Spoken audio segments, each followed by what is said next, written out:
Hey everyone, Warwick's here. We're back with another quick guide. Today we're doing the Mistweaver Monk. So if you want to get real deep into the spec, I do recommend that you check out my Monk Academy series. I did about 120 minutes worth of video footage on that spec in that Academy series. If you want to go super deep into the spec, definitely recommend checking that out. I'll put that up here. Now, if you are just looking for something to help kind of get your feet going, get your feet wet, kind of get yourself set up, get you a foundation to build off of. That's what I hope I can do with this guide. In today's guide, we're going to be talking about the talents, your healing priority, because some things do change with hero talents coming in, and we'll talk about those as well. And then gear, stats, consumables, kind of all the things that you're going to need to set yourself up for success come the War Within. Or rather, the rating part of War Within and the season release on September 10th. Now, Mistweaver, as I mentioned in the how good is Monk going to be in Season 1, I think is one of the bigger wild cards when it comes to the healing roster. But let's talk about why that is. And let's start with talent builds. So we're going to start with the raid build. So the raid build here, there are, in the class tree, there are a few flex points that you can kind of mess around with. You can do something like take away kick in order to grab something like pressure points if you want that, but not really use in that. Jade Walk you can grab for like ancient arts if there's something that requires CC, which generally speaking there's not. In the mid part of the tree, you can take a point out of improved touch of death to go into something like peace and prosperity, or you can go grab it to grab like statue, but statue is going to have a lot less value because soothing mist has a lot less value, and soothing mist itself is also a flex point. You can put this point down here into pressure points. You can grab, I've seen some people grabbing Link Spirits, or you can even grab Fatal Touch. Try to get that last little bit of damage out of the last little bit of the boss fight. So lots of flex points in this tree. Really the main ones that I've talked about before, I think, are the ones that you want to go grab. Now in the spec tree, this is a playstyle that does not focus a ton or heavily on Soothing Mist, but it actually focuses a lot on combination of Long Yu'lon, because we're running Jade Bond in this build instead of Gift of the Celestials. And the reason for that is that you want to take advantage of the fact that you're getting massive soothing breath out of your Yu'lon. So when you pop this cooldown, you're going to be doing a ton of healing through soothing breath, which basically when you you enveloping mist targets, and it'll spread it out, and then you want to extend those through rising mist, which means you're going to do heavy rising sun kick. You're not going to be dropping that, and go from there. Sheelan's gift is kind of like a oh shit button basically, and there are some flex points in here, like you can take a point out of something like Chrysalis to come grab healing elixir if you want a little bit more personal survivability. I've seen people taking points out of like Chi Harmony, which is our old Dragonflight tier set, and moving it into Lotus Infusion. I've seen people take points out of things like Secret Infusion or Mending Proliferation to go grab things like Uplifted Spirits and Healing Elixir. So there are definitely some talents, and then some of the people are still taking Shao Lesson. I am not for the time being, because it's not that I don't enjoy the gameplay, I just don't think it's going to be as effective. And Enveloping Mist with our hero talent setup is going to play a much bigger role in your healing kit than it did in the past. So taking points out to kind of amp up Enveloping Mist a little bit more is going to be really valuable. Basically, with this playstyle, you're still trying to spread your Renewing Mist as much as seemingly possible. You're going to Enveloping Mist quite a bit more in this build because of one talent here in the hero tree. And then, of course, you want to extend as many of those hots as you can with Rising Sun Kick. Revival, you're still going to use basically, generally speaking, when it's assigned. And then Yu'lon, you're going to use for either heavy damage periods. Really, it's kind of heavy AoE ramping damage periods, because especially as you get your haste levels up, you're going to be able to get 5, 6, or even 7 Enveloping Mist out on your raid, which also will apply the Renewing Mist to the target. And they're going to last even longer with something like Rising Mist, and then bouncing around to with Mending Proliferation. So it's just a really, really strong HPS build that contributes some damage, but it's mainly just to make your HPS even better. For the hero talent in this tree, Conjure the Celestials is the best in all situations, just because right now Master of Harmony has a ton of different bugs that make it unusable. And the one thing I want to make note of here with your choice nodes, Temple Training just makes your, again, Enveloping Mist and Vivify healing better, so that's just going to be better than getting a little bit more DPS. Restore Balance here, basically you gain Refreshing Jade Wind while you have your Yu'lon out. And of course Yu'lon is out for, 20, I think it's 24 seconds, 25 seconds. So this is going to be Rushing Jade Wind out for quite a while, versus just having a flat damaging or duration increase. Other choice nodes, you want to grab Inner Compass just because you're going to get the passive stat boost versus August Dynasty, which is Jade Fire Stomp based, and you're not using Jade Fire Stomp in this build. And then for the final choice node, Jade Sanctuary,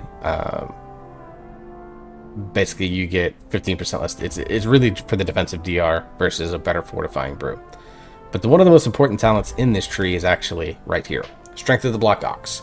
So basically after you get Juan to assist you, which means when you Tiger Palm or Vivify, Juan will come out claw damage and healing an ally for 200% of the damage when you're done. And then when you invoke the Celestial, it automatically comes out. But basically, after Juan assists you, the next time you cast Enveloping Mist, it's cut in half in its cast time, and it gives 5 nearby allies a 3% of your maximum health shield. So this is another way to infuse Enveloping Mist into your build, because now you're also giving an Absorb Shield on top of all the healing bonuses that you're getting off of it. So you probably need a way to make this visible. I am doing it through my Weak Aura package, but if you want to get your own Weak Aura or set up a personal resource display, however you want to track this, make sure you know when you have this so that you can utilize the Enveloping Mist that you're getting off of it to shield those allies as much as humanly possible, because it's going to end up being just a lot of extra healing and absorb. So very important that you find a way to be able to track this. Alright, let's switch to the Mythic Plus build. Mythic Plus build, you're just basically switching out some utility and a little bit of extra damage. So Fatal Touch comes into play, Tiger Tail Sweep giving you a bigger leg sweep, Energy Transfer. This can be moved around for something like Peace and Prosperity if you want it. You can switch it out for Windwalking if you want it. Basically, you're just taking a little bit more damage, a little bit more utility, but not really. Most of the core talents are still very much in place. Over in the Spec tree, we're going back to the Jade Fire Stomp style of play. So you're going to be Jade Fire Stomping and Rising Sun Kicking quite a bit, utilizing things like your Ancient Teachings, so you're doing that sort of damage to healing conversion that's been stereotypical of Mistweaver in Mythic Plus, really since the end of BFA in a little bit of ways, but played more through Shadowlands, and it's now been solidified as really the playstyle for Mythic Plus and kind of just in general now for Mistweaver over the course of time. What are some big nodes here? Obviously, here you're using Chi-Ji, which there is a lot of complexities behind Chi-Ji. I'll see if I could find the Mega Set video on how to use your Celestials, and it's pretty much still in line. I don't know if she's going to be going through and updating it. If not, I'll try to do a guide when I get an opportunity on how to use your Celestials, because people always have questions about how you would actually go about utilizing these cooldowns. So I want to make sure that we can get something out there that is going to help people for that, whether it's through me or through one of the other creators that I support. All right. With this build, flex points, I've seen people take a point out of Secret Infusion, which gives you a little bit of a stat bonus when you use Thunder Focus Tea, which you are using often, in order to grab something like Uplifted Spirits. You can also trade Healing Elixir out for Uplifted Spirits, but Healing Elixir is a little bit more personal defensiveness. Uplifted Spirits makes it so that your revival is up more often. And then Shield's Gift is very powerful in this build through grabbing Veil of Pride and Legacy of Wisdom. It becomes a very powerful group AoE heal that you're going to be utilizing quite often. So, but that's the talent build here. Same thing with Conjure the Celestials. Nothing changes. August Dynasty, Inner Compass, I think you could switch those out either way. I'm probably going to go actually to Inner Compass on this build just because the 2% bonuses on your secondary stats are just always really, really effective. Whereas August Dynasty has an internal cooldown of 8 seconds, so it makes it a little bit more a little more difficult to use to its maximum efficiency. So you can just play that build.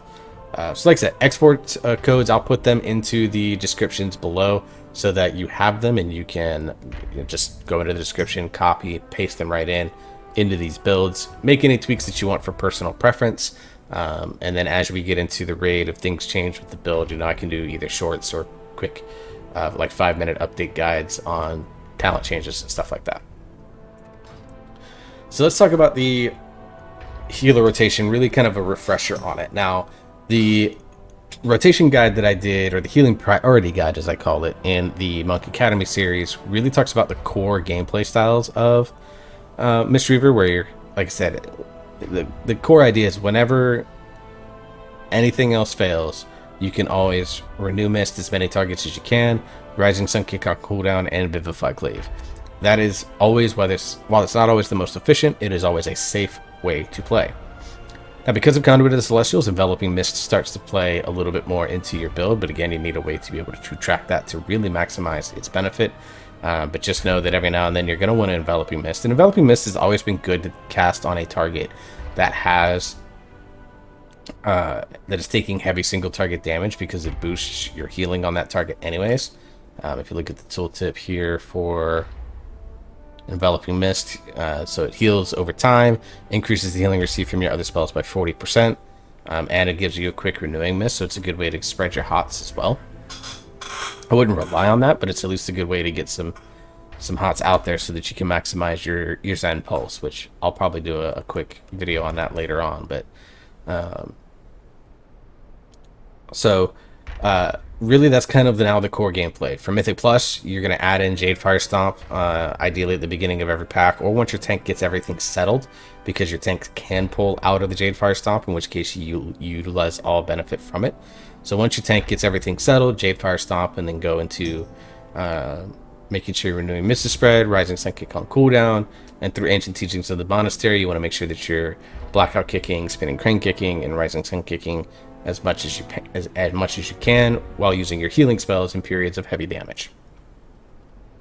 Revival, you basically want to use either in Raid when it's assigned, or in Mythic Plus when there's either multiple magic debuffs out, or Raid is taking a lot of damage and you don't have Sheelan's Gift stacked up quite enough. Very good in that realm. Life Cocoon took a big nerf. It's not nearly as good as it once was in Dragonflight, but you still use it as a way to protect the DPS, or to give your tank a little bit of extra flexibility to get things set up on pull, whatever the case may be. So really, it's just a matter, again, the core philosophy of Mistweaver is really, really straightforward. Renewing Mist as many targets as you can, Rising Sun Kick on cooldown, Vivify is your main form of cleave and AoE healing, and then in Conduit of the Celestials, you want to make sure that you're taking advantage of your enveloping mist off strength of the Black Ox to get the shields out, and then you want to contribute your damage in other ways with Jade Fire Stomp and things of that nature going into play. Alright, so let me bust out the notes for the rest of these. Let's switch over to gear. Now, in gear situations, we're only going to be talking mainly about trinkets and then weapon setups, because in reality, you're going to want to grab as much tier as you can. We'll talk about the tier set bonus here in just a second. But things like trinkets and weapon setups are generally the things that people ask me about quite a bit. Which trinkets are good, which trinkets are not good. Now, for the purposes of trinkets, unfortunately, the best two that we have are going to come out of Grim Batal,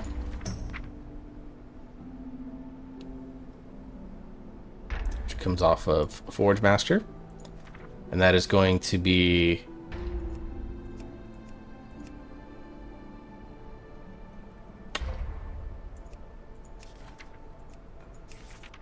wait.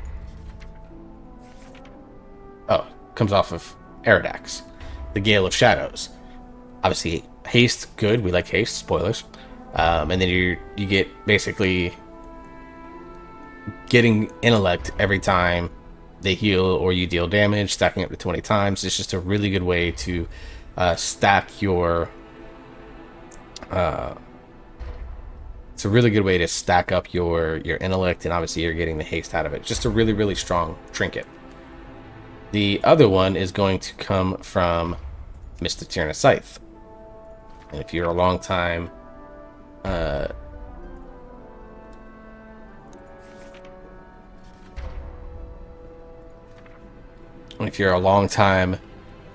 monk player, you know exactly which trinket we're going after.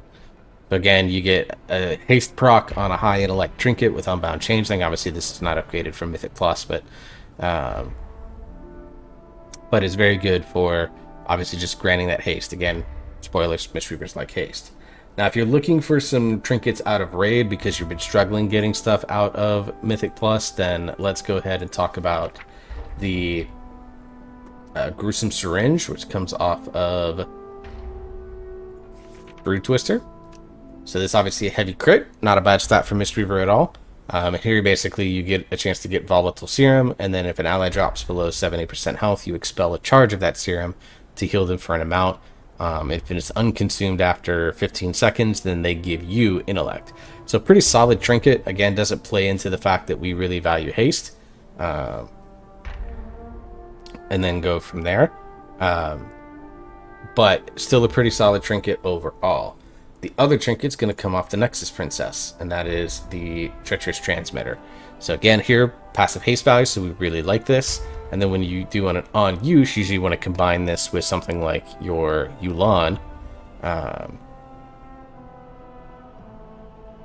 where you just do the task, whatever that means, and then you gain a bunch of intellect for a while.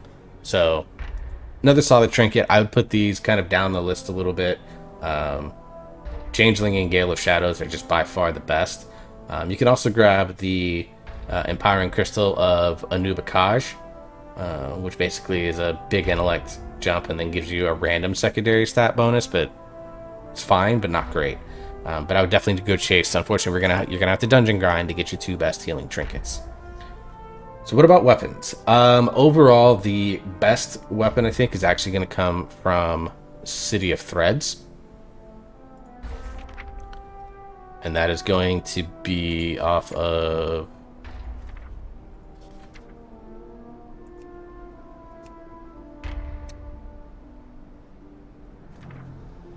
Here, the Speech Rod. Haste Verse, really strong stats for Mistweaver Monk. Really all the stats are kind of strong. Haste is just the most valuable. But this is a really strong staff that we have. Obviously going to scale up as we get into, you know, Mythic and stuff like that. I mean, look at 593. It's a big old amount of haste. That's why we really like it. That said, there is a one-hand, offhand combo that you can kind of run out of the raid. So come back into Nerevar Palace. We're going to do the Bloodhound Horror. We can grab the Scepter of Manifested Miasma, which is a mace that gives haste first, which is really strong. And then off of Brood Twister, you want to get the offhand, the Grim Catalyst, which is crit versed, also pretty strong. So really with weapons this tier at least, you just want to grab the highest item levels that you can gain.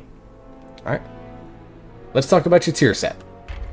Tier set bonus, Mistweaver Monk, 2-piece. Enveloping Mist and Renewing Mist increased by 10%. The healing increased by 10%. Pretty standard. Using both of those spells are going to be heavily factored into your playstyle this period, so nothing wrong with that. And at the 4-piece, Vivify extends the duration of those hots on their primary targets for whatever you cast the heal on by 3 seconds. And it can go up to 3 seconds max. So you can get one good extension on top of your Rising Mist extension. So with really good gameplay, you can keep hots around for quite a long time. This is a pretty solid tier set. I wouldn't call it great. I wouldn't call it game-changing. It's not meant to be. Hero talents are kind of the focus here. But overall, it's a pretty solid bonus. Like I said, I don't think it's gonna... It's not a bonus that's gonna put Mistweaver into the meta. It's not a bonus that's gonna take Mistweaver out of the meta. It's just a very simple, straightforward bonus that has small gameplay impacts, but nothing that is going to be major. Alright. Stats. Let's talk about these for a little bit. Obviously, mine are all sorts of funky right now because we're barely getting into barely getting into heroics dungeons still, and I'm still gearing this character up and things of that nature.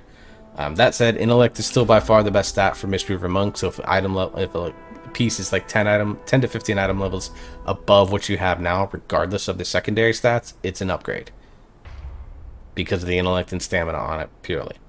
Beyond that, you're going to want to look at haste and verse being your best stats again. We're back to playing that gameplay loop as it was in season 3 and 4 of Dragonflight, with crit and then mastery being kind of your lowest one. They're not terrible, so like if you get a high level haste mastery piece, it's still very good. Obviously, like the best offhand is a crit master or crit verse piece, so like it's not everything, but like haste, until we determine what the new breakpoints are looking like, is most likely going to be by far your best stat. So if you can get a haste X piece, it's probably going to be overall more solid than a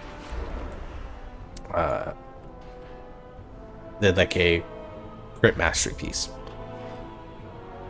Let's talk about enchants and consumables. All right, so for weapon enchants, our best one is going to be an enchant called Storm Rider's Fury. Basically, this gives you around 4,000 haste at the highest quality, and it's for a 12-second proc. So obviously, again, as you can tell, we really like haste. If you're looking for an alternative for that, because they're super expensive or whatever the case, you can go Authority of Fiery Resolve. This basically makes it so that when you heal allies, you call upon that authority, creating a wave of soothing fire that heals yourself and your closest 4 allies for a big old number. Because you're in melee, you're always going to be there kind of chewing up with the melee, hanging out there. So some value there. Cloak and bracers, you want Leech. Crystalline Radiance, which gives you primary stat on your chest. Sunset Spell Thread, which gives you intellect and stamina on your legs. Defender's March, which is more stamina. And then haste with possible cursed versatility is another one, but Radiant Haste is generally going to be safe to grab. Flask, you're going to want to grab Tempered Swiftness, which basically increases your haste when you drink it. Algari Mana Potion is going to be your mana potion of choice, although you can grab Tempered Potion as well, which gives you, depending on which secondary stat it's tied to, gives you that. You're going to want to grab Algari Mana Oil. That's going to be your best oil there. Of course, the Crystallized Augment Rune, once we can start getting those. And then you're going to want to grab, of course, your Feasts. And then your gem, you're going to want to grab Insightful Blasphemite, which gives you primary stat and maximum mana. And then Deadly Emerald, which is haste crit or haste verse on your other alternatives. So overall, lots of stuff to do to get prepped. Obviously, professions are still being grinded, so some of this stuff might be expensive. So don't be afraid to take lower quality until you see the prices drop, or take these less than powerful alternatives while you're working on it. So anyways, guys, that is the Mistweaver Monk guide. Under 25 minutes again, hooray. So until the next video, I hope you all stay safe. Hope you enjoy yourself. You're having fun. You keep on gaming. Like, share, subscribe. I'm very close to 1,000 subscribers here on YouTube. And if you have any questions, throw them in the comments or reach out to me on any of my social channels. They're right over there. Go check them out. Hit me up. See you next time, guys. Enjoy.